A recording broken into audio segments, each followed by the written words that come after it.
Hey fifth graders, this is Mrs. Lehman from Oak Flat, and I'm going to be doing a real quick review lesson on what we've learned so far in place value with mostly decimals. Okay, so just as a quick review, our skill is that we can understand the place value of whole numbers and decimals to the thousands. And one thing that we need to make sure we know the difference between is the word position and value. When you look at the position of a digit or a number, it's where it's located. So if I were going to write the number 17 and 89 hundredths, then the position of the 7 is in the ones, okay? And the position of the 9 is in the hundredths. When we talk about value, we're talking about what is that digit worth. So if I talk about this 7 that's in the ones, it's worth 7. And if I talk about the 9 in the hundredths, it's worth 9 hundredths, okay? So that's our first thing, just knowing that difference between position and value. Okay, so looking at a number, we have the whole number part and we have our decimal part, okay?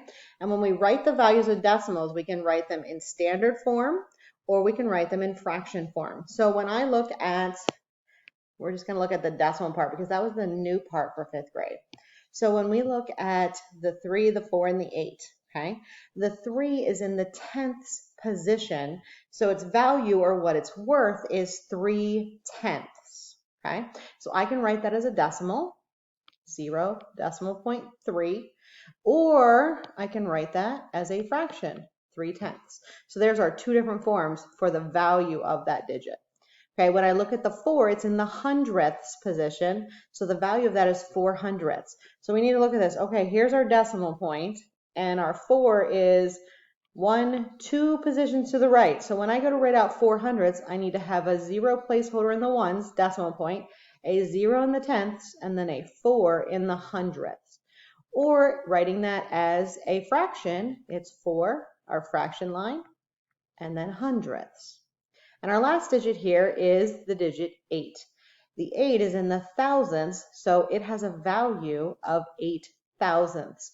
So when I write that out as a decimal point, I'm going to want a 0 and then a decimal point, and I need to have a 0 in the tenths, the hundredths, and then the 8 is going in the thousands. So it looks like 0 in the ones, decimal point, 0 in the tenths, 0 in the hundredths, 8 in the thousands. Now if I write that as a fraction, 8 in the numerator position, 1,000 in the denominator position, so 8 thousandths. Okay, so let's look at, oh, that's a really big number.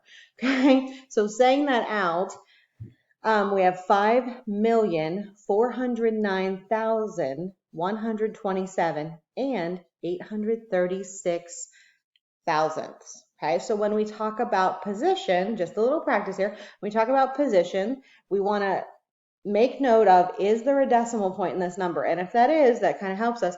Okay, there's that decimal part. Everything on the left is a whole number. Everything on the right is a decimal. So exactly to the right of that, we have our ones position, then our tens, then our hundreds, and then we go into our thousands period. So we have a 9 in the thousands, a 0 in the 10,000s, a 4 in the 100,000s, and then we move over to the millions. Okay, so those are our positions. And then when we go to the right of that decimal point, then we have our decimal positions. We have our tenths, our hundredths, and our thousandths.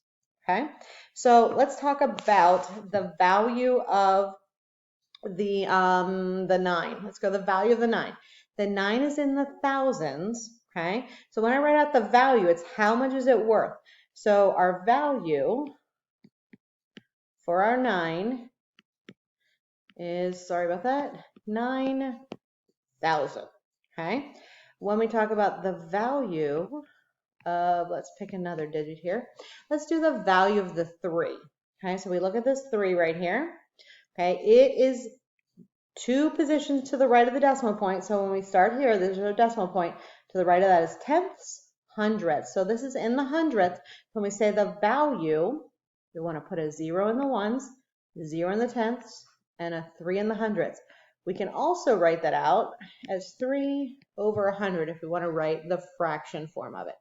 For most of our work that we're going to do in place value, we're going to want the standard form, but we also need to know that these are equivalent. Okay?